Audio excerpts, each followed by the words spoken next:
নমস্কার। ভারত সেবাবতী মহাসংঘের প্রতিষ্ঠাতা সম্পাদক প্রদীপ মহারাজ বলছি। ভারত সেবাবতী মহাসংঘ বিভিন্ন সেবামূলক কাজকর্ম করে থাকে। স্কিল ডেভেলপমেন্ট, সাক্ষরতা মিশনের কাজ, বিভিন্ন ধরনের স্বাস্থ্য শিবির এবং ইউথ ডেভেলপমেন্ট, চক্ষু শিবির ইত্যাদি। গত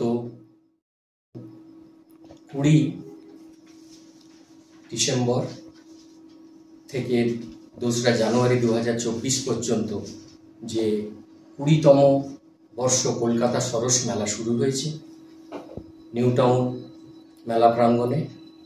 সেই মেলায় আমরা আমাদের অর্গানাইজেশন, বিভিন্ন কোঅপারেটিভ সোসাইটিতে সেলফ হেল্প গ্রুপের মায়েদের যে ট্রেনিং দিয়েছি এবং তাদের যে প্রোডাকশান, সেই প্রোডাকশান ও আরও অন্যান্য সেলফ হেল্প গ্রুপের মায়েরা নিজেদের হাতের তৈরি জুটের ও আরও অন্যান্য সেইগুলো আমরা ওই মেলায় স্টল দিয়েছি। এই স্টল পরিচালনায় আছেন, স্টলে যুক্ত আছেন উত্তর 24 পরগনার ডিপার্টমেন্ট অফ স্কিল ডেভেলপমেন্টের জেলা সঞ্চালক মেহতা সরকার। ওনাকে আমরা ধন্যবাদ জানাই। প্রতিদিন এই স্টলে বসে মায়েদের উৎপাদিত দ্রব্যগুলো নিষ্ঠার সঙ্গে মানুষের কাছে পৌঁছে দিচ্ছে। এর ফলে অনেক মায়েরা স্বাবলম্বী হচ্ছে, নিজেদের উৎপাদিত দ্রব্য তৈরি করে কিছু সামান্য হলেও আয় করছে, যেটা আর্থিকভাবে স্বাবলম্বী তাদের।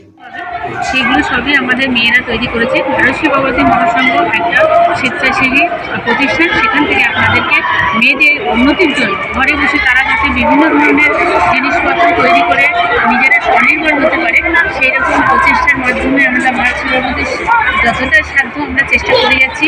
আপনারা আমাদের সহযোগিতা করুন যাতে আপনাদের পাশে আমরা বিগত দিনেও থাকতে পারি এবং আমাদের মেয়েরা যাতে নিজেরাই স্বনির্ভর হয় এবং ভারত সেবাবতী মহাসংঘের প্রচার সর্বত্র ছড়িয়ে পড়ে। নমস্কার।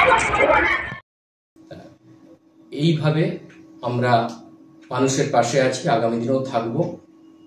আগামী দিনেও আমরা এই সমস্ত মেলায় পার্টিসিপেট করে প্রশিক্ষণপ্রাপ্ত মায়েদের হাতের কাজের জিনিসগুলো বিক্রিতে সাহায্য করব। আমরা খুবই আনন্দ পেয়েছি এবং ধন্যবাদ জানাই পশ্চিমবঙ্গ সরকারকে এই ধরনের মেলায় আয়োজন করে মায়েদের উৎপাদিত দ্রব্য বিক্রি করার সুযোগ করে দেওয়ার জন্য। আগামী দিনেও আমরা থাকবো এই আশা রাখি। নমস্কার।